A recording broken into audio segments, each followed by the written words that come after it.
to where the beach is near. The beer is dear, there's plenty of women on the crack. Walking here we are in the final second. The whistle is gone, and Sligo Rovers are the champions.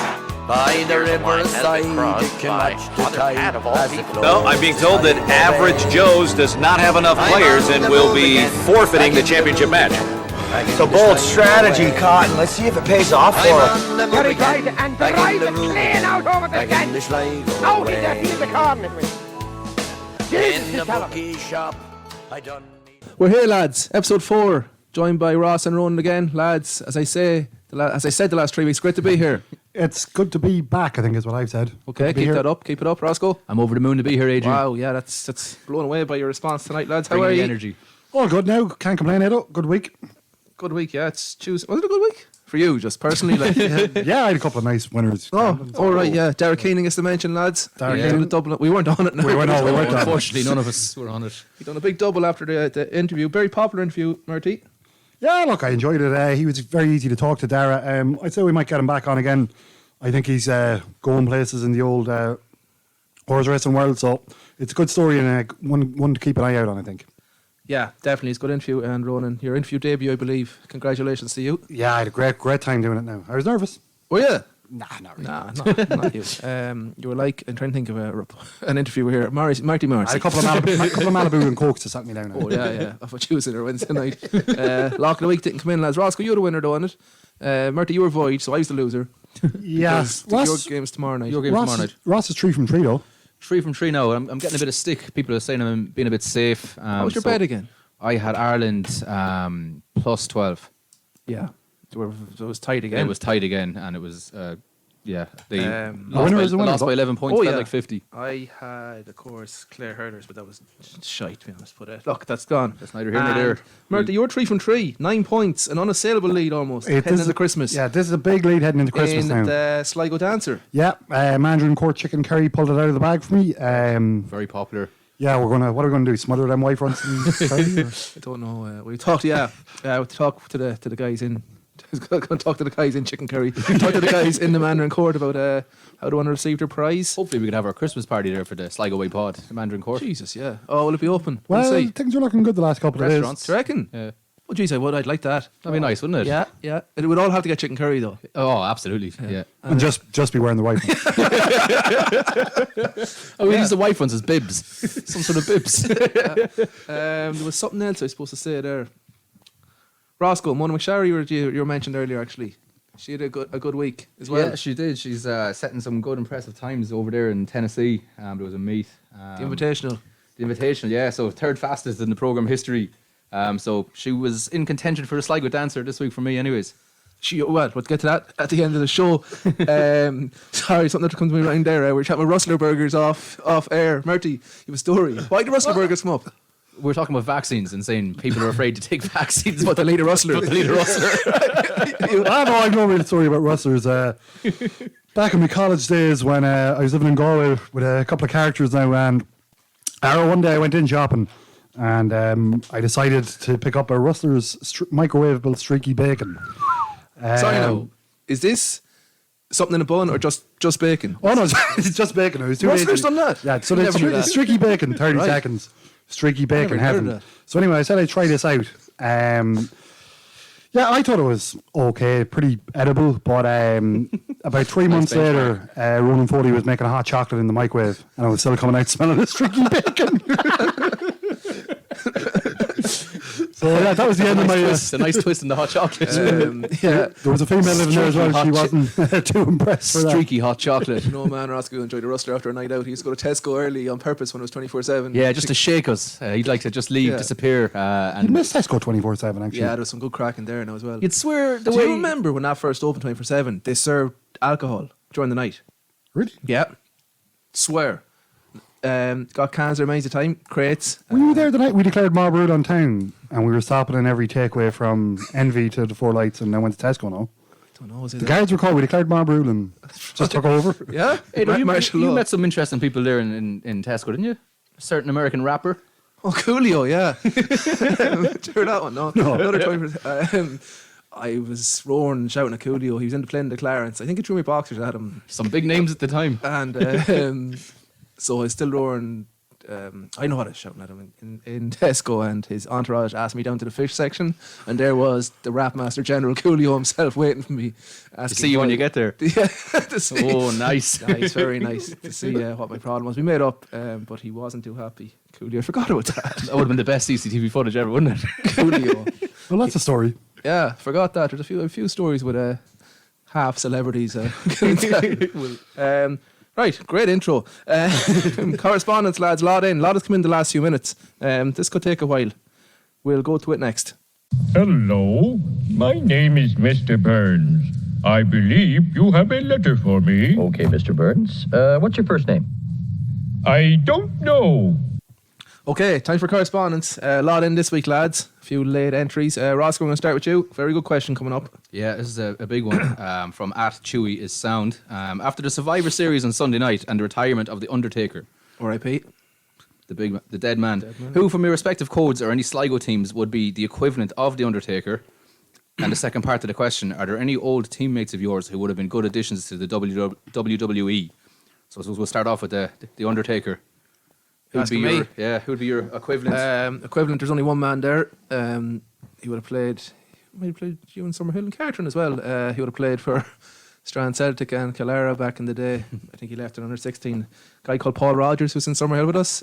He's actually a wrestler in England now called the Solomon Lamb. So if you look him up, you'll find him there. So that's an easy one for me. Paul Rogers is my Undertaker equivalent in terms of wrestling and longevity. I'd have to go. Barry Doyle, he'd kill me for mentioning him probably. He's out in Calera there. He's playing this year championship for us. I think I was about 8 when he made his championship debut, and I ended up managing him this year in the championship for Calera. So he's still going strong, and hopefully see him next year. So go for Doyler for that one, and good old Rogers, the Solomon Lamb. Murty wants a Solomon Lamb. I wanted Solomon I Lamb. introduced him to him early, about half an hour ago. Yeah, that's my week gone now. I'm just going to be looking at Solomon Lamb for the week. I suppose a wrestler type player would probably be. I'd have to go for the main man, Bart Folin. I seen him make a few kamikaze tackles on a football pitch. I've seen him get a red card in tag rugby. Yeah. The first ever game of tag rugby. Yeah, he's been known to throw a rock bottom or two out. So, I go for Bart for the wrestling part of it. For the kind of longevity and being around, I suppose probably a Cartron. We still have Billy Brennan still playing football since. He's been playing for Cartron United since he's about 9 years of age, so he's still going now. I think he's 36, so he'd be kind of the Undertaker longevity equivalent, I suppose, in junior soccer terms itself. Gareth Kelly's still scoring 20 goals a season. He's been, I think, playing for about 25 years Super League football. Jesus. So, Let me think. For longevity, probably Peter Mullen. Peter Mullen played for the rugby club. Played Gaelic Mary's man. Yeah, Sligo as well. Sligo as well. Yeah, so he played well onto his late 30s. So later than that, I'd say. Yeah, early 40s. So that's good going. Must be 80 now. He looked after himself. Who would have been? And then I suppose honourable mention. I suppose Kieran Cassidy would probably have that Undertaker-like expression on his face when he plays. He does a bit actually, yeah. Yeah, doesn't he? No expression on his face, no matter what he's doing. So a bit of a dead man look there. Likes hurting people as well. I suppose a bit of a similarity there. How did the Taker go out on Sunday night? I don't know. I think he came out like he came in. I think there was a casket. I think with the casket. But I think I seen a hologram of Paul Bearer. He managed to make it in for the farewell. Oh, is he dead? Is he? Paul Bearer's dead. Jesus Yeah. Christ. Is he actually dead, or he's actually dead? Yeah. Sorry, yeah. He actually was a funeral. Sure, Marty. Yeah. You've been known to accuse people of being dead. there's no evidence of that, though, I don't think. It was edited out, actually, yeah. There'll be a Christmas special that we'll need some bloopers. Undertaker's gone. Went out there. Paul Bearer made it up for the last occasion. That was a nice touch. Now, What was Bear Rat just raising the urn? just a bit of raising the urn. Yeah. Good question, Chewy.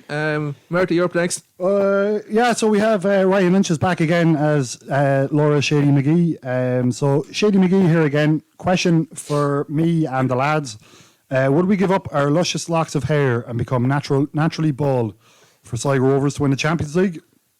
And that's the same question to you, Ross, in terms of Ireland winning the Webb Ellis and Ado Sligo winning the Sam Maguire. I'd take this. I'd shave my head for Rovers to win the Champions League. I'd do a lot more, I'd say. My hair's gone to fuck anyways, to be honest. So I shaved it during lockdown. So yeah, 100% I'd shave it for Sligo to win Sam after seeing the crack was had back in 2007 after winning Connacht. Imagine All Ireland, like the county areas had shut down. So yeah, 100%. I'd do a lot more as well. Yeah, absolutely. You agree for Ireland winning, Ross? Yeah. Yeah, I would. You would definitely do a lot more. What wouldn't you do? So how far would you I bring remember when I was living in Australia, we went over to New Zealand for the Rugby World Cup, and we had absolutely no money. So we were basically just lumping on Ireland to win every week. And if they won, we managed to stay for another week, could afford another week, but was absolutely running out of money. Just gave up the deposit in my house in Australia, left my job, everything to stay on, and then we got knocked out then by Wales. Yeah. And then had to go back, no house, no job, nothing. So yeah, I'd gladly shave the head. Yeah, I nearly got sacked once for going to a Rovers match in Europe as well. So it was back in my when I worked in the Buckies. It was the week of Galway and Goodwood. So you were allowed no leave, but your Rovers were playing in the Ukraine, and that's it. I was going. So, but I ended up getting stuck on the Friday. The damn French were on strike, of course. So I was flying back Kiev to Paris, Paris to Dublin, and of course the French were striking. And so I think I was supposed to be back in Sligo at about 8 o'clock on the Friday evening. I got back Sunday afternoon about 4:30, having missed a full week of work when Galway and Goodwood was on. But Did you blame the French? I blame the French. Yeah, I won't fly Air France again, and I actually won't go to France again or fly through French airspace. Fair play. I missed enough work, but lucky for me, back to Sligo, in them good days, I was working for the brother, and he was playing. So if he was off, I was off. Even though he was usually back to work, and I'd still be off. He's found in some bad circumstances now. Anyways, good question.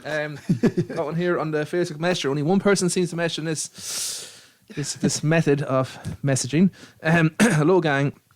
I'm wondering if you have any suggestions where would be a good environment to play cricket in the Sligo region. We often play in the racecourse, which is good space, but it's often not ideal due to dogs being walked by passers-by. They are often not being kept in leads, resulting in disruptions to our games, and twice last year, dogs ran off with our cricket balls, resulting in game abandonment. Have you any suggestions on where would be an alternative location for our cricket games, where games would not be disrupted in such a way? That's from Mandapar in Balahi. Giving the suggestions straight away, Riverstown, because I think they do have a cricket thing. They play cricket out there. Pretty open and closed, so is it? I think so, yeah. It's Mandapar. Mandapar, yeah. And the racecourse good. If just maybe a sign to keep dogs in their leads, Mandapar, and off you go. Off you go. Roll a few googlies and off you go. A few LBWs on your way. Few on Twitter. There's a good few questions coming there, lads. Where have I got that? Facebook Masters me all messed up. There's one there. Best showers in the county, and is it true that? Oh, sorry, a double question from Enda Mitchell. The best dressing room showers in the county, and can you shed light on the rumour that Johnny Giles lives in Ransborough? There is a Johnny Giles lookalike who lives beside the football pitch in Ransborough. A few run-ins with him, a few balls that got missing, and Giles has got a few shouts over the years. And best dressing room showers, Ransborough do not have the best dressing rooms, but I would say, in my opinion, they'd have the best showers. Now, interesting, very powerful. From a football point of view, we're Enniscrone actually. Enniscrone, big dialed dressing rooms out there. Are they big? Or no? What? Well, see, I think we're talking water quality or spaciousness here. Well, I'm talking spaciousness in the dressing rooms. You do want a good pump. McSharry Park, there's a serious pump in McSharry Park has great shower facilities. Yeah, very good pump in there. But Enniscrone actually for the overall experience, because usually you're absolutely freezing when you come in from there anyway. Mark, you're shite for a county ground. Roscoe. No, the rugby club ones. Rugby club showers all over the country are disgusting. Actually, where do you bring me to a game last year? You collected me. Is it Galwegians? Galwegians is brutal. Yeah, there's 3 different sections to it. You want fucking injections though? Yeah. Like you're dirty getting back out of the shower. I'll never forget the showers in. There was no light anyways because I went to another one. The light's been broken for years. That's the thing. Like, it was absolutely it was wild. But good question there. Galwegians won't be getting the answer of the week, so no. Ooh. Should Darren McGarty have gone for goal via Armagh in 2002? That's from Malachy Tacton Hemlock. Malachy McGowan. Malachy. Good question, Mal. Short answer, yes, but maybe with a no. Because look, after they lose the replay, you're going to say yes. But if they'd won the replay, sure, of course, you'd say no. Yeah, I'm going to say no. I know. Yes, it's the same. Yes, no. But look, we could have come out with nothing that day. I know, I agree. He should have taken the point. Yeah, it's a tight angle. I say no. Ross, do you remember that game? Briefly, I think I was actually watching it in the Beach Hotel in Mullaghmore. Yeah, a lot of Nordies down, making a lot of noise. Rambunctious Nordies. Yeah. We'll go for no. So no, Ross? No, yeah. No, 3 no's. Shooter Kelly with a very good question, lads. Best player you've all played with and against for all three of us. Ross, go to you. I will go with one of the best players I've played with. Probably go with Mata Fafita. The big Tongan. Big Tongan bear. I remember when he first came over to Ireland when he was 18, and the stuff he was able to do in the gym was just absolutely ridiculous. He was 18 when he came over. He was only 18. He was living with me when he came over. No Jesus English. Christ. Communicating via a laptop. Translation. What? Yeah, so I had to give him the Like laptop. Mojo in The Simpsons. He'd write in his Tongan. Yeah. Pray for Pray for Mojo. Mata. Pray for Mata. Yeah, he was a happy man. He used to buy a cooked chicken every week, and he was going through some amount of them, so he was. But he used to type in and the Tongan English dictionary, so that was how we communicated What for a was while. that but- now? Sorry. Oh, what age? 18. I think it was about 20. I was about 21. I was in the Brook Lawn days, so probably about 21, 22 I was. Yeah. So he's not. Oh, Jesus. I didn't think he was. Yeah, younger than yeah. us. So he was phenomenal. Gone on and he's played with Connacht and done some good things. So he's thankfully back with us now, and he broke his arm there recently in the second game of the season against Galwegian. So unlucky, he actually broke his arm there Yeah, I before. was there watching. Yeah. So he's hopefully the word is he'll be back in the new year. Fingers crossed. And that's another one against. I'm going to go with Mike Ross. Played for Malahide. So he did at the very, very tail end of his career. In fact, I think it was the last game he ever played. You put him into retirement. I think he was absolutely disgusted. I was straight off that match off the pitch to fly it over to McHugh Stag in Liverpool. Oh yeah, we give you a great welcome. We were in good form at 6 o'clock on a Saturday evening in Liverpool after the second day. Yeah, Mike Ross there. That's basically it now. I was actually in bed by 8. Sorry. That's it, yeah. That's mine. Murty. Yeah, I suppose over the years I've played with a good few and played against a good few. Even taken into my years of chairmanship after that, early retirement after that bad injury I suffered, you know. Yeah. Back in the early days, I started playing junior football at Ross's Point. David McDermott was there. He was a fantastic player. He had trials with Spurs, played with Rovers. Nicky Brujos was there, actually. He was a brilliant player. But probably the best I'd go with, maybe kind of overall, and I could probably include this with best with and against, would be Colin Jinks. Just a sensational footballer. He's been playing junior league soccer for about, I'd say, 15, 16 years now. He is probably the best I've probably seen. Jinxie, yeah, very, very good. Not Jinxie Cat, no. No, Jinxie Cat's a different person. A great footballer as well, though. The Jinxie Cat. So yeah, I might just use Jinxie for both there. Probably if you're going for like best players at the minute, maybe against like watching the league, you might be looking at me like Gary Armstrong, sensational footballer. Niall Murphy, actually, when he played for Strand last year, if he decided to play soccer, I think he'd be playing at a higher level. But there's a good few players dotted around the league now, so. But I give Colin Jinxon out the shout. Yeah, good question. I'm going to go with GA. I was in Letterkenny. I told you a few tales there earlier, lads. Off here, but Thankfully. the Freshers team, Neil McGee, the Donegal fullback, All Ireland winner, and All-Star, was playing for Freshers, and he's about the same size he is now. He was a beast, like. He'd actually won a Sigerson for Sligo the year before, so he shouldn't even play in Freshers. He came back as the first year. The next year. He was still young, but anyways, yeah, he's playing midfield, and he just ran games. So Neil McGee, best player played with, and against, played with him as well. But I go junior soccer, different change of sport. Then for against, I go Lee Marshall. It's sort of in his pomp, he's still handy on the ball, but he control games. Like, he just things slowed down kind of around him. I thought Marshall, I thought, was excellent. Yeah, very, very good player now. Has to be said. Lee, good big shout out there. One more. Good question as well, actually. David Golden, goes, did Willie Rogers ever get his young fella sorted out with a club? Let's say that's the call to Eamon Mullen. Willie's two young fellas were looking to play with the ball with Clara. One was 18, the other was 38. I think. Yeah. Was he a hurler or was he a footballer? Oh no, they didn't. moved up from like, Clare. Moved up from Clare. They were footballers. Willie's young fellas. He was invited to the dinner dance where it was a few pints and thing, and that was talking Willie's language. But he didn't get them playing with Clara that year, I know for a fact. But the two boys didn't. I remember him shouting into Marcy, his wife, looking for the age. Willie did, but yeah, Eamon didn't pull through with the transfer forms. So no, David, Willie Rogers young fellas didn't get playing that bit of ball that time. Sad. That's all the questions. Oh, one announcement in the correspondence we got on to you for that with Orga Retroware. Thank them for getting involved with us for that jersey and the pair of white fronts. Mark Gordon, the Gord, I think he's on Twitter, and a Scrum man. He is our winner of our jersey, lads. We'll get on to him later in the week. Come on, Gordo. Congratulations. Okay. Yoo-hoo. Nice treat for Christmas. Yep. Okay. And of course, we want to see a picture of you wearing both. Yeah, but I think he did tag someone, so well, it's up to him then. Yeah, has to wear them. Come back with a bit of soccer, football.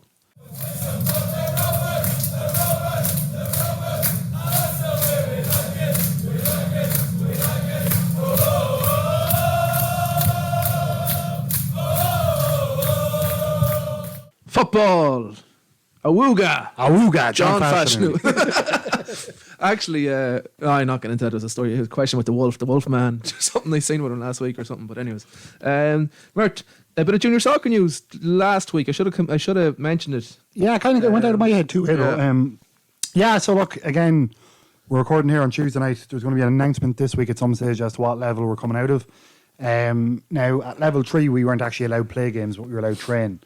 So I don't know if there's going to be any alteration to that this time.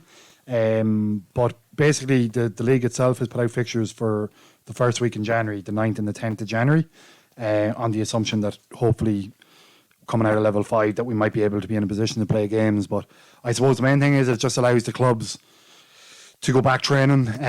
You couldn't really, even if we were able to play in December, like you couldn't really expect teams after this much of a gap to just go out and play. But it's a bit of a light at the end of the tunnel anyway. Even if we don't get them fixtures, it gives us something to aim for over Christmas.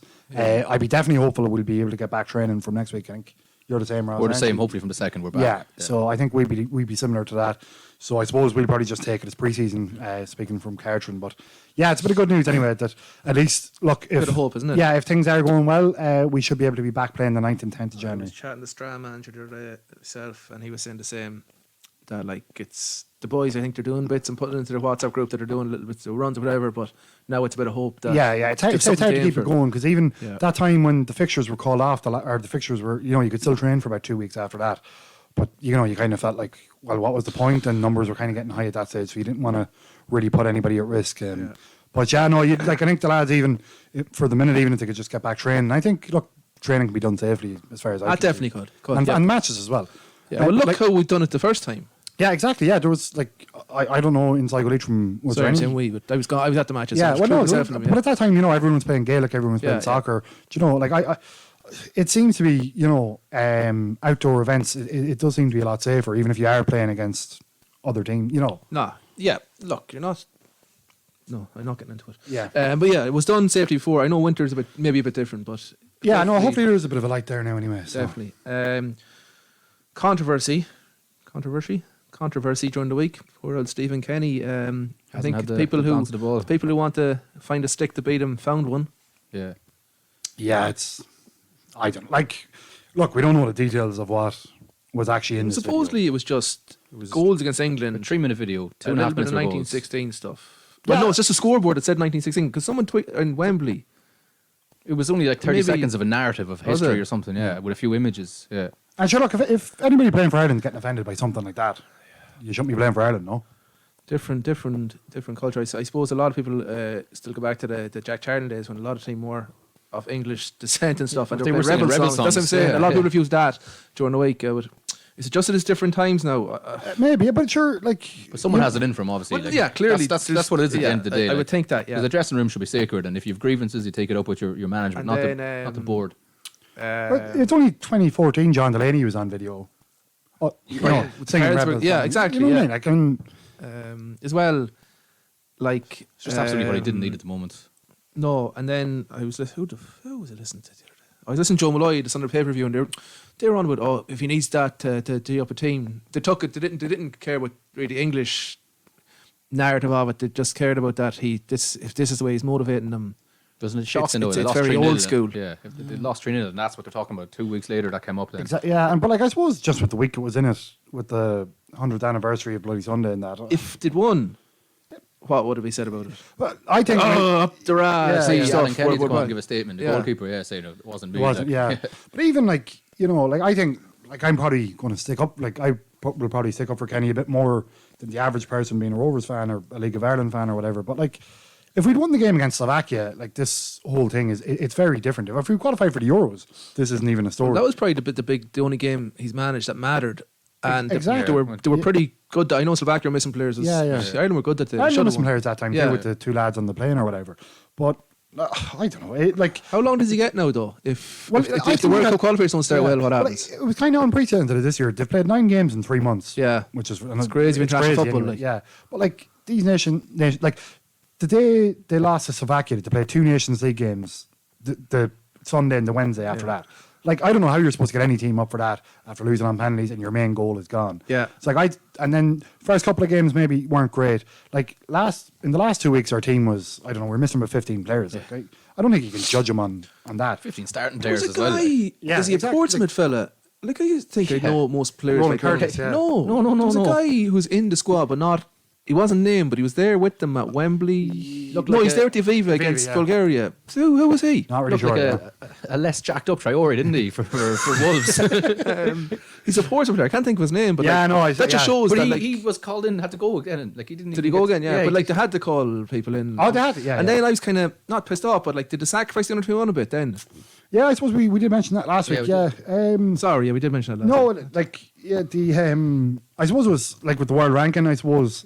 To be seeded second in the groups, that's the other thing. We obviously didn't get. Now, look, he's definitely under a bit of pressure. Like, you can't just keep going on, he's playing good football or whatever. He's definitely under pressure, but like, I think the guy deserves to lead us into the next qualifying campaign. There's not just football now, it seems there's a bit of politics involved as well. Yeah, there's definitely people out for him. But the old school, like the Mick McCarthy fans are from. Richard Dunn has written articles. We see Robbie Keane wasn't kept on as the assistant manager, and a lot of the older players. There's a lot of pull in that as well. There's a lot of the older players seem to have gripes with that. But at the moment now, it seems a bit. There's the outgoing CEO is still there. The new CEO is coming in, the guy Hill from over in the English FA. So he had to go and explain himself to both CEOs. So it's nearly like 2 different investigations under one for one incident. Like, it just seems to be a bit of a shambles. It's crazy. Yeah. Well, obviously that's an understatement. The FA is a shambles. So. If the old players are, Ian Hart had a few goals when he first was around as well, didn't he? There's a few. Mick McCarthy's old boys are kind of and I'd say it's the Mick thing and it's the Robbie Keane Mick doing his commentary now wasn't too complimentary of his style. No, he hasn't been either. Like, even I remember the time Brian Kerr got the job. Like, it was like the knives were out for them straight away. Like Stephen Kenny might not be the man, and like I had a few arguments with the lads at the weekend. He might not be the man, but like, who are you going after? Like Mick McCarthy. Like, people were saying Mick McCarthy got us to the playoffs of the Euros. He didn't. It was the nation. We lost 6 games in the nation. Reward for failure. For failure. Yeah, 100%. Yeah. Like anybody, I would have managed us to them playoffs. Yeah, 100%. Yeah. So because you wouldn't win the games. Well, I might have. Big Sam's been name dropped by a few locals. Big Sam, he's bring been some gravy. Pints of gravy. Some dodgy sheiks. Anyways, look, Stephen Kenny, we'll give him time. Okay, trying something new this week, lads. We're recording. And ladies. I was talking to you. There's no ladies in the room, Ross. Talking to our to talk about the followers. I'll reword that. So, lads in the room, we're trying something new this week, and ladies and gentlemen out in the public sphere. Thank you. It's Tuesday night. We're recording tonight, but since the Rovers game got postponed last Friday, we're going to do a live Zoom straight after that game and add it to this week's show. So here's our reaction to hopefully Rovers win against Derry tomorrow night. Right, if you join us now, it's Wednesday night.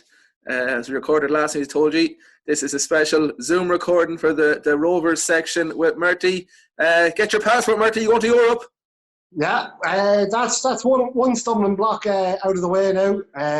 Surely the bout that loan won't stop us. No, I forget about them, I think. I was going to say, what a game. What a game for wrong reasons. First half now was pretty poor, wasn't it? Yeah, they didn't play well at all. I mean, there was probably a 15-minute period at the start of the second half where I thought we looked strong enough. But like, overall, it was very poor. Derry had probably 2 great chances there in the last 10 minutes, I suppose, of normal time. Now I thought we came out stronger at the start of extra time. But look, it was a poor performance. I thought Niall Morahan was badly missed. And I just think there was nobody really. I lost track of the amount of times that Seymour lost the ball. David Cawley lost it. Like, lads didn't have great games now, but I suppose the main thing is we got through anyway. Yeah, I felt the first half myself, they were more kind of hoping for a Derry mistake for any opportunity at all, wasn't it? Like it was hit it long, we might get a wee flick, or Derry might slip up, or something might just break for us. There was no there was total. Was there? Yeah, there was no cohesion really to what we were trying to do. It was, look, you don't want to get on their backs, but I suppose the story coming out of Derry this week was that they basically hadn't been training in the 2 weeks. I don't know, the Rovers maybe start believing into that hype and just thought they had to show up to win the game. But certainly in the first 25 minutes, half an hour, Derry were far superior. Now, look, they didn't create a whole pile. We created a couple of chances in the first half. Junior and Coughlin both had chances, but I think, they could be playing there till probably semi-final in Tal on Sunday, and I don't think either team would have scored, to be honest. No, even the two with the efforts off the crossbar for both sides. Derry had a few kind of half openings in the second half, but the tame shots at McGinty then. But like he still had to save them, like though. Yeah, like Rovers, like as I said, Rovers were probably the better team in the second half, but Derry probably had the better of the chances. McGinty had a couple to save. Your man, the sub, I can only think of Figueroa. Yeah, he was dangerous, wasn't he? He looked lively, like he nearly caught us on the counter a few times. He was lively, yeah. He's a player that I'd love to see us have, like that kind of, like I know Junior's, like, I thought was very good tonight in his general play, but just that directness and speed of Figueroa when he came on, I thought made a huge difference. He had that chance, and McGinty, he didn't have to do much to save it. Then, of course, your man cracked the crossbar with 5 minutes to go as well. Yeah. But again, I thought going in then in extra time, I did think we were the better team. Like, we're the only team that really looked like scoring in extra time. We had the header that hit the bar as well. That was Junior, probably should have scored. Now, we didn't create a whole pile again. Donnan with the free kick, and there was a couple of half kind of chances. But Cooper cut in a few times and probably could have done better. Yeah. Probably lacked a natural balance. When, like, I know people would be quick to get at Jesse Devers, but at least he keeps the width and keeps it. I just thought with Cooper, and like in fairness to the lad, it's not his position. He's not a right winger, but he whipped in some great. I couldn't understand. Yeah, your man Colin, left back, let him turn inside onto his left foot every time, which surprised me. We whipped in a couple of great balls, but I always felt that we kind of looked kind of unbalanced with him on the right and Junior on the left. There was no real width to our play. I thought Regan Donlan now with a great game was the best I've seen him play in a while. I thought he had a great game. John Mann was excellent again, centre half. Buckley started well. It wasn't great probably for the last 20 minutes of normal time, but came into the game as extra time went on in centre midfield. So there's still a couple of good performances, but we'll need to raise a few levels for Sunday. Yeah, we'll go on Sunday in a minute. I suppose the next thing is the big talking point, the penalties, what they were turgid. I keep thinking they were turgid a bit. They were brutal, I'll just say. I thought from Derry's, whatever about Junior's miss, but Derry's were poor now. Ah, geez, Derry's were horrible penalties. I mean, the one, Conor McCormick's one, I'd say it's probably still in the air. It's probably heading for the Clooney bypass at the minute. Absolutely atrocious. Yeah. Then the next penalty after that was bad too. Figueroa. But the last one was. He took a sod of turf up with him, and I was worried when Buckley stepped up because he kind of threw a bit away. And I was like, Buckley snapped that down. He's going to slip himself here. Yeah, well, other than Junior though, the Rovers have stuck their penalties pretty well out. Yeah. That last penalty, the last Derry penalty, was absolutely atrocious. It was bad. Maybe he's put off by the kind of group of suddenly 5 people appeared behind the goals for the penalty. Yeah, I'd say there might have been a bit of checking going on there. There was also someone on the Did you see the fellow on the Tracy Avenue side? Yeah, he was standing in his back garden, but we were laughing here. I think it was one time in the second half the ball was down and there was a bit of a delay in a throw being taken, and the hands were up in the air. The usual shout at the referee, so there was. But look, it's a pity. It's on nights like that. I was standing on my balcony here looking out the window. I still find it hard to believe sometimes that you could see the lights in the showgrounds on. You could hear the music, and you still kind of find it hard to believe that you're not actually going to the game, The music was actually fantastic. The ref didn't start the second half extra time because of the music. He had to get the pain turned off. From where I am in town here, you can hear it perfectly. I was out just before the game, and you could hear the Johnny Chad a bit, and the ref was blowing at the start of the second half. I was out as well. We could hear him blow the whistle up there. So, but yeah, it's pity for nights like that you couldn't be there, and it's probably the sort of night where look, there would have been a big crowd there tonight in the cup quarter final, and maybe it would have spurred us on to a bit better. But again, we got there. Two little chirping birds in the gantry had a bit of crack as well. Now, in fairness. Yeah, there was. Yeah, it took a while to get rid of them. And I heard a fella shouting to Tommy Higgins that his car was open. I don't know where that came from. Yeah, Tommy Higgins' car door was open at one stage. But well, look, cup games are for winning, aren't they? It's not about performance. That's it. Yeah, so, cup quarter final, just get through the semi final. And look, I know Athlone are there, but like, are Athlone going to beat Dundalk, Shams, whoever? Even if we don't beat Shams, no, we should. Like, I would assume we'd be safe enough that you can. So, I think get the passports ready. Is it? Get the passports ready. I think. Yeah, look, you still don't really want to say it just in case. But I don't know. It'd be the biggest shock in the history of sports, maybe. If Niall Kernane's bed, he couldn't have cashed out in his bed if that's the case. yeah. But what you reckon Sunday? It's a short term. Well, I know it's only Wednesday. It's not that short a turnaround, but it's end of not the end of a long season, but it's winter football. I know Tala is a good surface, but what can you expect on Sunday? It's a free shot in a way, but Shams. It's a free shot at them. I think I might have mentioned that last week. Probably like the last round probably would have been the time to get Shams. You know, they probably didn't have them. Probably hadn't played a competitive game. They'd won the league about 4 or 5 weeks, but they'd wrapped it up before then. So, look, it's going to be tough going in there. I think that Finn Harps game, the fact that they came back to win 3-2 might actually be the worst thing that could have happened to us. Because we're not going to be complacent again, you think, for the first half? No, that might be a chance to get them. But look, as you say, it's a free hit at them. I still, they're a good side, but, you'd expect Niall Moran to come back into the team. You'd expect maybe Devers to come back into the team. Probably give us a little bit more balance. Where would you put Moran in if he comes back? Centre mid? Moran has to go back in centre midfield. Yeah. He'd be the first name out of the three. I'm not sure what system Buckley will go with. I'm sure he'd probably go a 4-3-3 that kind of served us well since lockdown. I think Moran definitely has to play.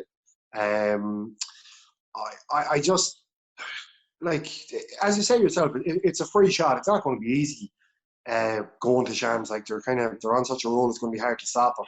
One-off cup game up there. Maybe that game we've had 2 weeks nearly off now ourselves. So maybe that game tonight will actually stand to us. Yeah, well, as you said, we probably think we got better definitely as the game went on. So rusty. Well, I know it should be rusty after 2 weeks, but definitely grow into it. And as extra time went on, we're the better team. So maybe Tala might suit us a bit more, less heavy pitches tonight. It might. Yeah, and look, you just go up there and try and make a start on them. The time we played them the last day in the league, I actually felt we started all right. I actually felt for the first 40 minutes we played really well. Unfortunately, and we gave away the second goal. Second goal was it was a great ball from Jack Byrne over the top, but you'd expect it to be defended. So I suppose you would. I just think you need to make the start, maybe keep it solid for 20 minutes, half an hour, and then just maybe look to they are a good side, but they definitely got it there defensively. Harps scored 2 goals against them. There's no reason why we can't score a couple of goals against them. But even when they went 3-2 up on Harps, the Harps still made it the odd chance. So they're still Harps had chances, and I think actually that the way Shams we'll be playing Shams. Shams are bound to have more of the ball against us. I think that actually might suit us. We're very quick transition from defence to attack when we're on it. So look, I think it might be very similar to the Dundalk game a couple of weeks ago. We're not going to see a lot of the ball, but I suppose we just got to try and hit them on the counter. And when we do create any opportunities, we're going to have to take them. Yeah, well, look, it's something to look forward to, isn't it? Sunday. What time is that? Sunday, actually.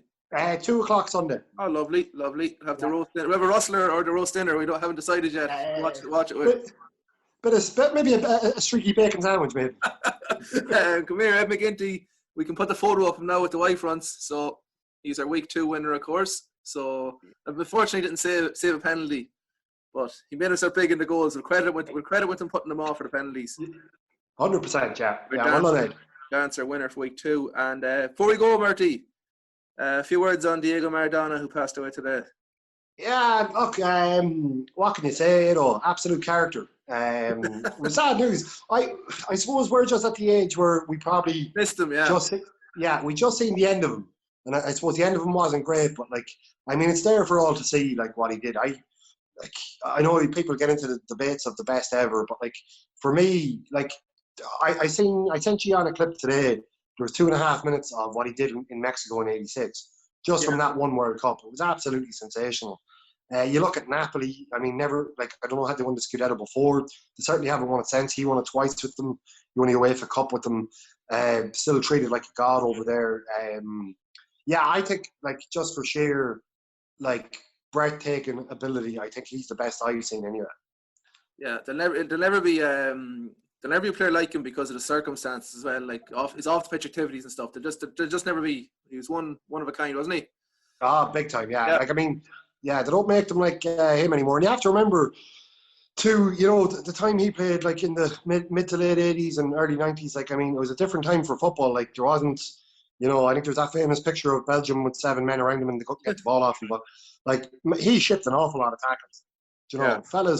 Fellas were just going out to basically hurt him, But yeah, it's a sad one now. And it was actually, I think, quite ironic, that himself and George Best have passed away in the same day, two really flawed geniuses. Two flawed geniuses. Maradona gone at 60 and George Best was gone at 59. Right. The ultimate flawed geniuses. Yeah, we'll leave it at that, Murty. Up the Rovers and rest in peace. Up the Rovers, yeah. I still think we'll do it on Sunday, by the way. You do? I just have a feeling. Our name's on the cup for some reason. Not like your tips tonight. 5-0. Look, 5-0. We owed them for the famous Halloween night in 2006. So jeez, I got to score it off by the PSNI that night off the pitch. Right. Right. Up the Rovers. Up the Rovers. Chance here for Jesse Sloan. Can he score? Yes! Sligo! Right, we're back. Before we go into GA, Ross Boyle, Tansy just questioned you here. I can't remember this. When did I tell you this story? You told Tansy you made exhibit and you're brought backstage with a guy in a wheelchair. I don't know where the wheel. If we're going to tell a lie, why would I make up about a wheelchair like her? You're putting the words in my mouth. Well, at least it was a medicinal what was ever used backstage then. Anyway, and exhibit was there with loads of medicinal weed. This is what I've been told. Right, exhibit, if you're listening in, holla at us. Right, GA. That's exhibit. I think he played County Minor for Wicklow, but GA lads. Comings and goings in Sligo are happening. We broke some news. Was it Friday night? Was that Saturday? Saturday. Yeah. Martin McHugh has been nominated by a club in the county to be the next senior football manager. Interesting development. Interesting. I know a lot of people were looking at his recent experience. From what I've heard, his son Mark might be on the ticket with him as the coach. I think he was with Sligo or Fermanagh Minors this year. Could be with the seniors, but interesting one. Yeah, it'll be certainly a bit different, as you say. I think he's been out of the game now for a while. I assume he managed Kilcara at some point, didn't he? Yeah, I think so. 97, he won the last Cavan. He's no longer the last Cavan manager to win Ulster, and won a couple of Sigersons with here, did he? He was with. He wasn't the manager when IT won the Sigerson. It was later on, I think he managed. Yeah. There was I can't think who was the manager. I'm nearly sure it wasn't him. Anyways, yeah, he's probably been out a little while, but so he's been named. John McEntee as well. Tony McEntee, sorry, his twin brother. He would have been the Armagh fella. He would have won All Ireland playing for Armagh and 2 Club All Irelands managing Cross McLean. He coached Mayo a few years ago when Rochford was there. And so Joe Keane, who trained Sligo the last 2 years from Cross Malina, he was involved with him then, and he's been kept on supposedly by Sligo. Well, the players after Paul Taylor left asked could the county board approach Joe Keane to keep him on as trainer. Now I don't know how that works because a new manager might want a different trainer, but supposedly now was in the Irish Examiner today. The McEntee and Keane know each other from their Mayo time and they're keen to link up, excuse the pun, with McEntee, Tony as the senior manager of Sligo. So that would be a big name, I suppose. And of course, Eamon O'Hara, I said he on the Ball Talk podcast, he said he was offered it 2 years ago. Yeah, I don't know, but he said he's given his interest. And Mike Solon, who was he managed Mayo to another 21 title a few years ago, he's supposed to be on his ticket. Have we got it? Is it O'Hara, Jerry McGowan, or just O'Hara? I think it's just O'Hara from what I see. From what I've heard now, that's just what I've heard. Yeah. But it's So we might be looking at I thought I saw an off the ball that Jerry McGowan was mentioned with him for the... Right, yeah. Well, like Jerry's going to mention anyways because of the 5 titles they've won in a row. So No, but being on his ticket. Oh, right, for it. okay. Yeah, So it'll be a Harry McGowan double with Mike Solon as their coach, is it? Very interesting. So suddenly it's became like big names are coming in. Bit of a triple threat match there. Yeah, Hell in a Cell could we get that out of the way. Markovich Park, Hell in a Cell. That'd be one way to raise funds. I'd pay a lot of money. I'd pay a lot of money to see. Poor Martin McHugh will get something. We could commentate on it. That'd be unbelievable. Martin McHugh was Rey Mysterio there. 619 in era. Mark me Eddie Guerrero. Who would O'Hara be? Batista. yeah, he's a good Batista. Sorry, on a tangent there. If you're looking for serious GA talk, head over to our GE podcast. So that's a lot in. Kevin Johnson was ex Ballintubber manager, Eastern Harris man. He's been in Galway a good few years, but he managed Ballintubber to 2 in Romeo, and the loss this year he left them. He hasn't been approached yet, as far as I know. I had my sources contact him the other night, so no one's approached him yet, as far as I know. He's Paul Taylor's cousin, actually. Ballintubber, yeah. 1-2 in a row. He's a very he's made a very good name for himself. He's well regarded around the big time around Connacht and Galway, and used to be a great barman. The Hole in the Wall as well. Hole in the Wall was the Hole in the Wall, yeah. Galway. Yeah. Oh, he's nearly a Galway man now. But then I heard as well. See the rumour mill. Gee, is everywhere that Salt Hill were looking for him for a club. So I don't know. But as far as I know, as we go tonight, he hasn't been approached. Ref and Sligo. But yeah, no, seriously. Taking the Hell in a Cell out of it. Some serious names there. Yeah, like interesting developments. I suppose. People see potential. But I think it's going to be done sooner. I think it'll be done sooner rather than later because of the fact you've seen how quickly Louth jumped on Mickey Hart. It's the season out for it because the names are out there and we forget it's not like being knocked out of the championship in June or July and wait you have 6 months. Like there's talk that the intercounty is going to start again in February, so you nearly want to get back training again. So they'll have to make a jump there soon enough. But we don't know if Brendan Leonard, the chairman, is going to be the chairman by the time that rolls around. That's another news. Comings and goings. Sean Carroll, who's a Clareston Hill man, club made my own, has been nominated by Clunacool, I think, to run against him for chairman. Brendan Leonard's been county chairman the last 2 years, the Tour de Strand man. So I'm not sure when convention is actually, but that's a bit of news there as well. Clunacool, huh? They nominated him, yeah. Clunacool Runnings, the old movie. So yeah, I don't know what's going to happen there. I don't know what difference it make to any managerial appointments. I presume none, because I presume there's just a managerial committee set up. So yeah, there's a bit going on off the pitch. Nothing on the club scene in terms of managerial appointments, I don't think. I seen someone text me there, I didn't even read it. No one there. No, it's something completely wrong. So club-wise around the county, nothing happening, but a bit of shuffling going on with the management. Did you watch the games the weekend, lads? Some upsets? Some upsets, yeah. Unbelievable. Well, actually, I don't think Tipperary was an upset. Too much of an upset, to be honest. I couldn't believe the price and how written off they were. I quoted you that a couple of weeks ago. Yeah. Big win. Cavan now didn't see. I couldn't have your money on Cavan now, to be honest with you. Yeah. I did they believe their own hype or? I don't know. All credit to Cavan now, in fairness. But they seem to have them. I know Donegal only kind of made hay when Cavan had their men black carded and did extra men. So, very huge win. Their reward is a game against the Dubs. I think they went in today and asked, could the game be changed? They've said they want to play in Croke Park. Yeah. Navan suggested, was it? Navan. In fact, when they played Dublin in when they got to the 1920 semi-final, that was in Navan, the semi-final.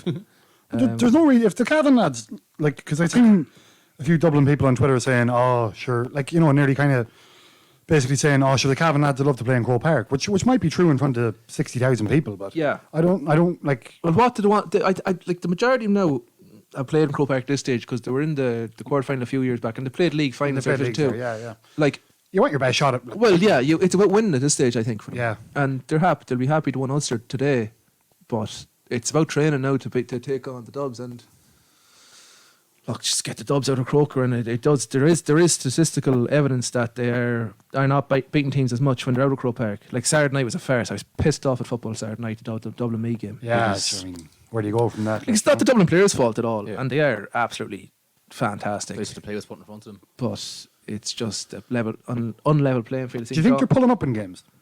No. They're just so. I actually don't think they But are. I watching them the other night. You I think- always feel like they're 2 hand passes away from scoring a goal. From a goal. Oh, you mean that? Maybe, but I think they're awful clinical. Like they're a machine. Like remember the way like people used to talk with the All Blacks a few years back? They were saying the Dubs are another level completely in terms of what they do with their sport. They're so driven. Is it just because there's fellas coming behind them to know their place they're going to be taken? Like what is driving a lot of them players at this minute? I don't know. Like they've won 5 in a row. Some of them have 7 All Irelands. Brian Fenton hasn't lost the championship match. Never know. Like Cluxon has 16 Leinster titles and it's driven as ever.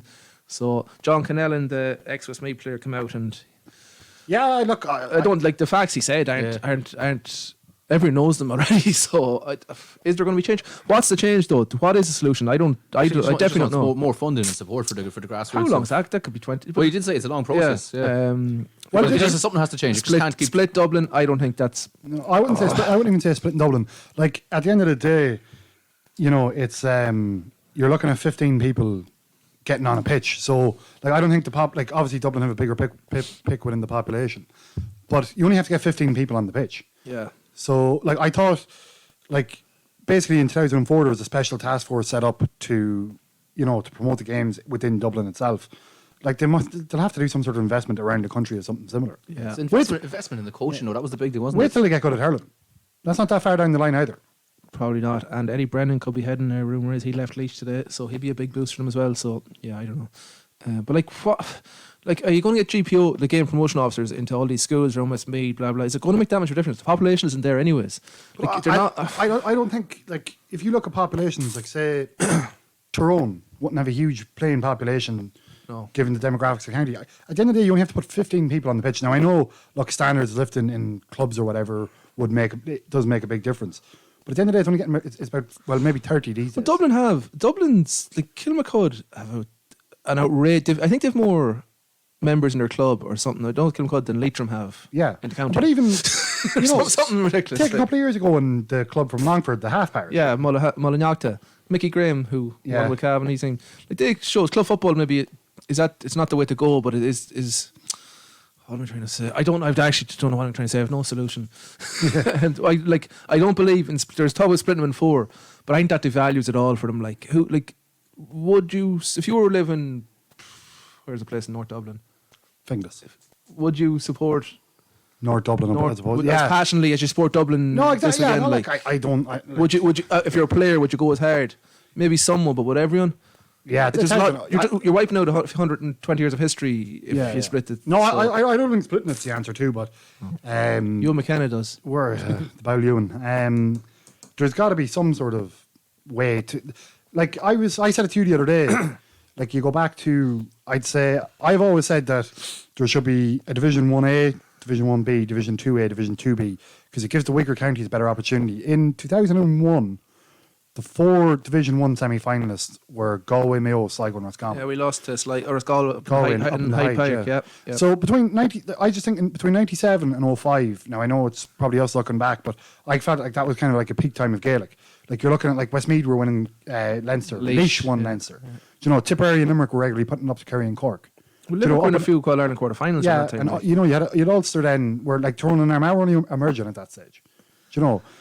I just think Fermanagh got to an All-Ireland semi-final in 2004.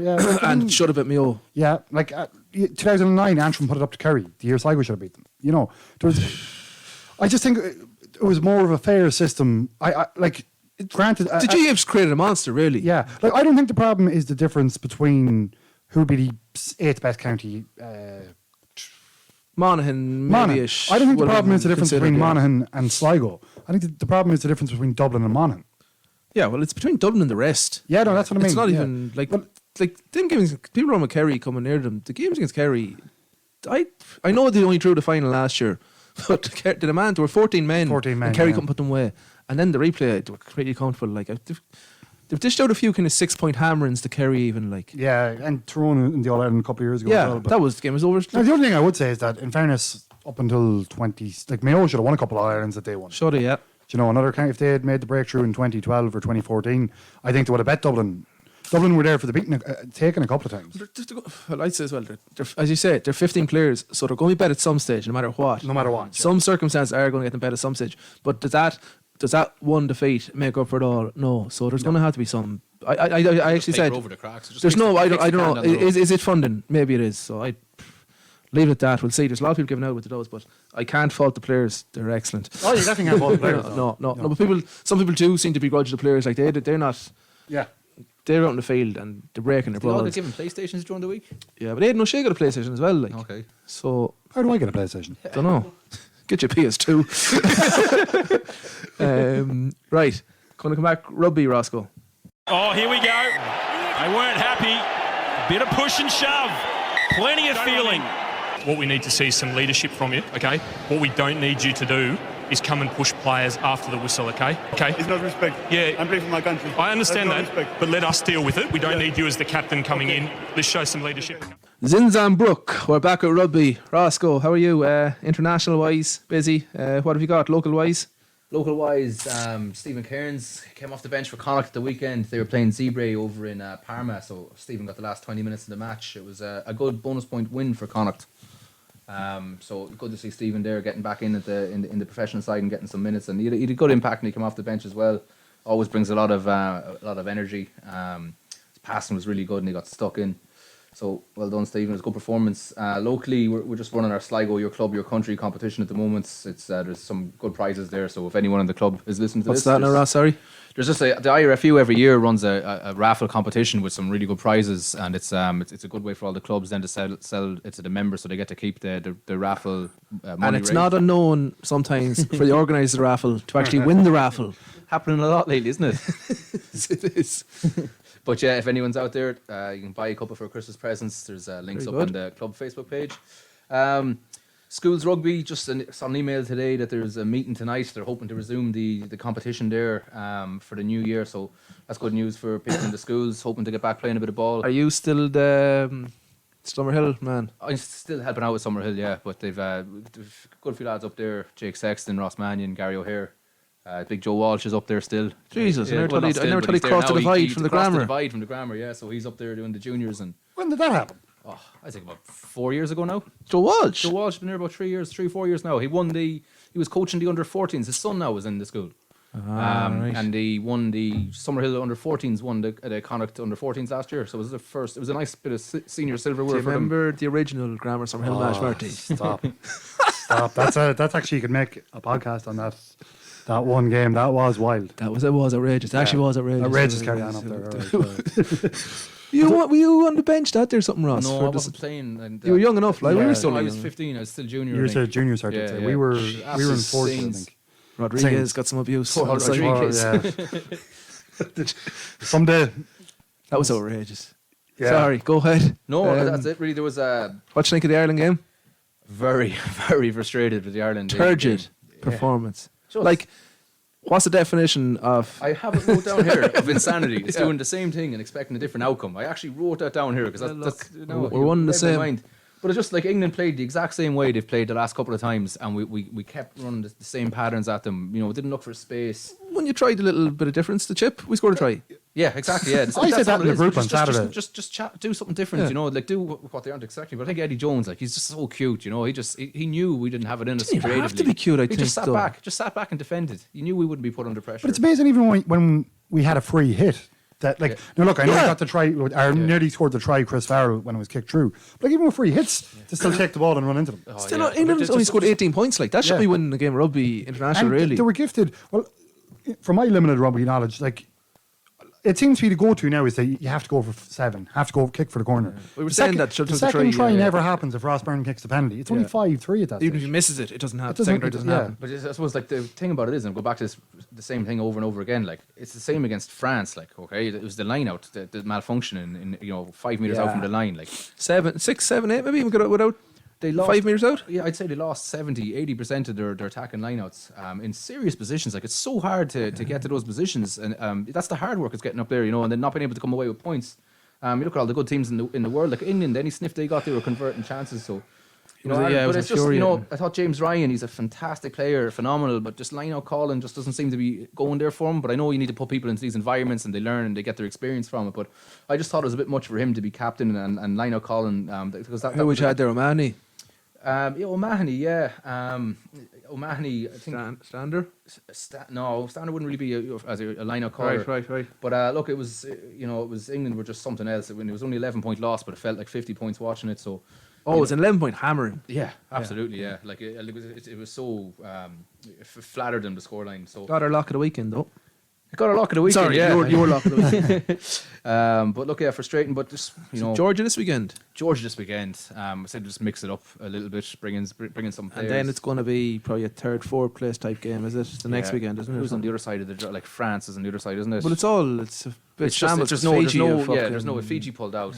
So something ridiculous. Like 28 players of the squad tested positive. Yeah, like not even one or two. Like the majority of the squad. So although I had a tenner on the Toje man of the match now, so that was a bit of a silver lining from the game.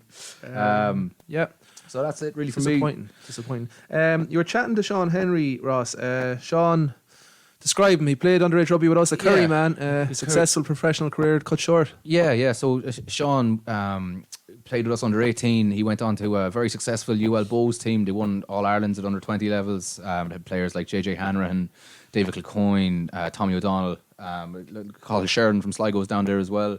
Very successful team, called into the Munster Academy, then eventually made his debut for Munster, played with Munster for a couple of seasons, and then had an opportunity to come back to Connacht. So he was involved with Connacht and Pat Lamb's first season, when they had some famous days. They won over in Toulouse for the first time ever, and Toulouse hadn't lost a European game in years. So I just caught up with Sean just to have a bit of a chat about his career. So we might just put a little bit of it up now. And then we actually might release the full interview. Let's have a quick listen here to a few minutes, and we're going to put out the full podcast later on, the full interview later on during the week. Here's Sean Henry and Ross. With the Connacht opportunity came, that was obviously a bit of a dream coming back to the club, your home province, and I suppose would it be fair to say that's where you felt you found your best form and kind of started to really break out? Yeah, well, I went away that off season, looking back my time in Munster and kind of, trying to take all the great things I learned off all the great players down there. And I love my time in Munster, nothing but good things to say about it. But as I said, I probably didn't, in some ways, have enough of an edge about me, or I kind of lost my way a little bit towards the end of it. So I was so determined by the time I came to Connacht that I wasn't going to make that mistake. And truth be told, from a coaching point of view, it was probably a bit of a nightmare in certain aspects, because I just had, I was like, look, this is my last chance at this thing. I really want to do everything I had, and it had started to pay off. I went up there in really good shape, and it was paying dividends. I loved it up there. It was a good time. Like Pat had just came. Was it Pat's first season? Was it? Yeah, Pat's first season. So I came in with Pat, and we clashed a little bit at the start. I think he had certain ways. He's got his views. He had certain views, and I had certain views. And when it came to weight and size and this kind of stuff, I'd gone that gauntlet before with Rob Penny, and I just already kind of knew what worked for me. So I suppose just to tease that out a little bit, Shawnee, you would have come from the Munster style of rugby, and I know Sean Penny was trying to play a bit more of an expansive game. So that should have nearly sedged right well for you going into a Pat Lam style, because I know Pat Lam in his first year there, he really focused on the skills. He brought in skills coaches, and he wanted people walking around with a ball 24/7. So how was that a challenge for you to play in those wide channels, or how did you find that? I found it okay, because we kind of had a kind of a sampler of it, as I said, with Rob Penny before. So for me, it wasn't anything new, but at the same time, he would mix and match it a little bit. So there was a chance for me to get involved on the other side. I think the good thing is that they were willing to use, put me in certain situations from a defensive point of view too, which worked for me. You know what I mean? In terms of off kickoffs and at the tail of lineouts and stuff. So it was it was the same kind of system, but they put a little bit of a tailored tweak on it, and you saw that with Downey in the second row, George Newp, people like that had specific skills. They weren't afraid to. They were able to play ball, and I mean, it was an incredible journey for Connacht, obviously, that culminated in their Pro 12 victory over Leinster. But to kind of go back into kind of your days at Connacht, it was really the start of a change in the province. There was a lot of hard work done that Pat Lamb's acknowledged in those first year or two. that set the foundations for that success. And I suppose that Heineken Cup campaign of 2013 would have been like really when you were really coming into form. You'd Saracens, Zebre, and obviously Toulouse, and we'll talk about Toulouse now in a few minutes. But you got a start against Saracens. You were heavily involved in that campaign. What's your memories of it? Yeah, well, that was kind of really my best form, really, at that level. Yeah, we played Saracens at home. We ran them close. I want to say it was 1913 or 1915 or something like that. And it was the first time when you kind of got up to that level and felt, okay, yeah, sure, I can. This is doable. We backed that up with a win in Toulouse, and I think we did double over Zebra. Yeah, that was really where I started to find my form, truth be told, and just again working closely with the coaches and everything. I think one thing too that is not underestimated is the job that Willie Ruan has done. Yeah, absolutely. The CEO, he's really done an excellent job behind the scenes too, and it really all flows as one. You can't have great on the field and behind the field. If you just look at the product throughout, both on and off the pitch right now, from where it was, it's unrecognizable. So it's an important thing to kind of log, I think, And a lovely brand of rugby being played too. So I suppose when you break into that team, it was the likes of Robbie Henshaw, Kieran Marmion. They were quite young back then. But I mean, could you tell there was something a bit special about them back then? Oh yeah, no question. I think when you think about them both, definitely with Marmion, like his mentality stands out. He's quite a quiet guy, but then you get him on the pitch and he's as hard as they come. You know what I mean? Yeah. So, and then I think with Robbie, one thing I didn't realize, I'd obviously seen him play, but I didn't realize his combination of just his size and his speed and his footwork. You know what I mean? You're looking at him and you're kind of going, Jesus, he's much bigger up close than you'd think he is. But then also, again, quiet kind of guy, and then you get him on the field and he's barking around. So it was pretty obvious that those guys were definitely playing at a very high level when you arrived. And there was a nice mix as well. When you got there, first of all, Nathan White and Craig Clark, two highly experienced fellas. Craig Clark, captain of the Chiefs, won a Super Rugby title. Nathan White had just pushed into the Irish squad. He was a Kiwi, obviously naturalised with Connacht, and he went on and he was quite a favourite of Smith at the time as well. Them lads must have gave you some good experiences as well, working alongside them. Yeah, totally. Yeah, we did a great little click going there between Brett Wilkins and myself and Nathan White, and also like the likes of Jay Harris Wright and that, like we'd a really tight group. And Craig Clark, I think it's just such a shame we didn't get to play more together, because he was already 6'7" or whatever he was, but he was long 6'7", so he would have shown a few darts to him nicely. Dream Dakota. But those two guys were great, and they just brought a nice balance to the squad. But as a squad in general, we were very close. You had Andrew Brown, you had Willie Falloon, you had all these great guys that we and we just spent a ton of time together when we weren't even playing. We'd go play cards or do whatever during the day. So it was a pretty tight-knit unit, and it wasn't surprising that they went on to have success in the following year. And I suppose to look back in the Connacht time, so what would have been your fondest memories? Which matches stand out to you? Definitely the Saracens. Even though we lost, the Saracens game at home was definitely the one where it kind of felt like we could do a bit of damage here. Toulouse away, I'd love to say it, but to be honest, I don't really remember a lot of it. I decided to try and take Guthrie Steenkamp 1-on-1, off the first kickoff, and was kind of out of position, and he ran straight over the top of me. So there was some massive. There's some massive names that Toulouse team, like Guy Noves, obviously is an absolute legend of French rugby. Picamoles, Dusatoir, it was in the French captain at the time as well. Jose Guerre, it was an absolute Real Madrid of rugby teams at the time as well. I think they hadn't lost a game in 5 years in the Heineken Cup at home when you went there and put that result up on them. Yeah, for sure.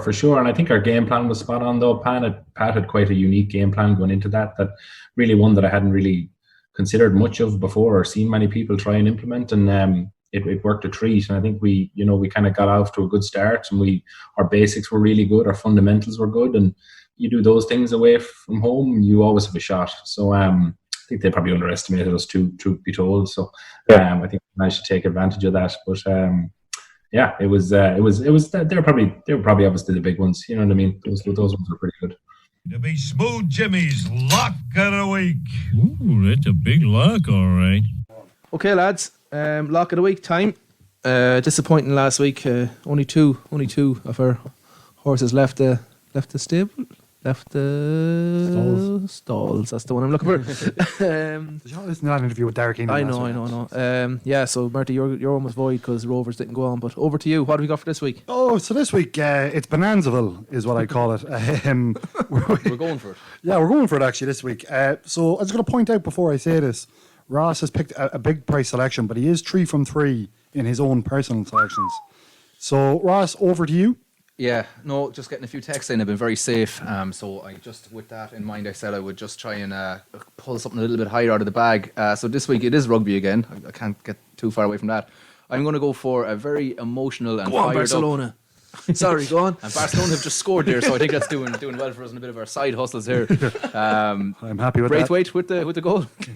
Who knows? It's the giant Gonzalez. No, I'm going to go for a fired up, emotional Argentina to be leading the All Blacks at halftime, and then to just run out of steam, and the All Blacks to pull ahead and get a pretty comprehensive win. So Argentina halftime, New Zealand full time. And that is, at the minute, that's 6-1, so that's a big price there.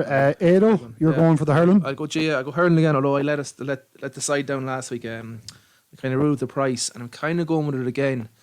Galway to beat Limerick. Now, Limerick have been sensational so far and look unstoppable physicality-wise. Croke Park might be a bit different. Galway were good against Wexford, not so well, they were okay against Kilkenny but lost, but they came to a tough one against Tip when it looked like they mightn't at the weekend.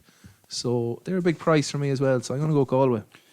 Yeah, and Galway are currently 2-1 at the minute. And then to round it off, I've gone for Premiership football on Saturday. It's Everton at 10-11 at home to Leeds. So that one, you can take it to the bottle bank, and that will give you 39.09 to 1. So wow, this is we've gone big here. Won't be coming in next week if that comes in. No, that will pay for a new Studio Master 3000. Well, hot dog, we have a wiener. Yes, that's Smooth Jimmy. Smooth Jimmy, 39 to 1. Let's go. Right, dancer lads. Oh, the Sligo dancer. There's a Kaylee in the tavern, come on in. When you drive the ball down the field, what are you doing? On the floor again. Okay, welcome back. Last bit, lads. Sligo dancer time. Murty, you're 3 from 3, and you might run away with it this week again. It's finding it hard. You have to get in here quick. Don't tell anyone who you're picking. Mandarin Coach Curry this week. Or last week. Who's this week? That's 3 from 3. I suppose I better just mention before that we're nominating this on Tuesday night, just in case Rovers win tomorrow night. Yeah, big thing there. Yeah, so I've... someone to score a hat-trick tomorrow night. Probably. I'm going to go... I assume I'm going to make it 4 in a row. I'm going to go, after last week's interview with me, Derek Keenan wrote a double at Lingfield on Saturday. And good to get 2 winners on a Saturday for him. And yeah, a simple selection for me is Derek Keenan for my... answer of the week. Right. I went for Tansy last week for getting the jocks. Very poor response from the Tansy camp. Disappointed with that. I was going to go for Niall Carnane, the Bold Niall on Twitter for... that was a great piece of... beating the bookies, William Hill. Yeah. That's a fair nomination. But no, I'm not. Sorry. Mona McSharry. She was superb in Tennessee by all accounts at the Tennessee Invitational Meet last weekend. She's really shown her prowess in the pool, and her time of 58.28 was the 3rd fastest in the history of the whole programme. So Mona McSharry, future Olympian, I'm sure, is my Sligo dancer of the week. Ross. Okay, so this week I was just doing a little bit of research, just doing a little bit of look online on Twitter to see what Sligo-related people we could look towards, and something popped up that caught my eye. It is the Snug Project Ireland. So what that is basically, it is a calendar has been made featuring some of the best snugs in Ireland. All right. So Connolly's and O'Connor's two entries from Sligo with some nice photos of their snugs. Just some beautiful looking shots. Yeah. Which Connolly snug is in it? It is top left, or just when you Just come in on when the you right. go in, yeah, sorry, yeah, And yeah. and it's for the Alone charity. All the funds raised are going towards that, so a good cause. Excellent, yeah. So yeah, it's the O'Connelly's and O'Connor's snugs, and we might share the link for the calendar on our Twitter page. Yeah, so we'll have to delve out 2 pairs of white fronts to the lads in Connolly's and O'Connor's if they pull through there. Yeah, I can't see anything wrong with that. That's good dancing, lads. Anything else? No, I think that's my lot for the week. Yeah, It's a that's wrap, it. yeah. We're gonna Rustlers will go. Rustlers for dinner all week, and hopefully Rovers do the business tomorrow night. Well, hopefully they've done the business by now. By when now, you're hearing yeah, this. Up the Rovers. Up the Rovers. I'm going back to where the beach is near, the beer is dear, there's plenty of women out the crack. Walking Here we are in the final second. The whistle is gone, and Sligo Rovers are the champions. By the riverside, you can watch the tide as it flows. No, I'm being told that Average Joe's does not have enough players and will be forfeiting the championship match. It's a bold strategy, Cotton. Let's see if it pays off for us. Very tight and right, playing out over the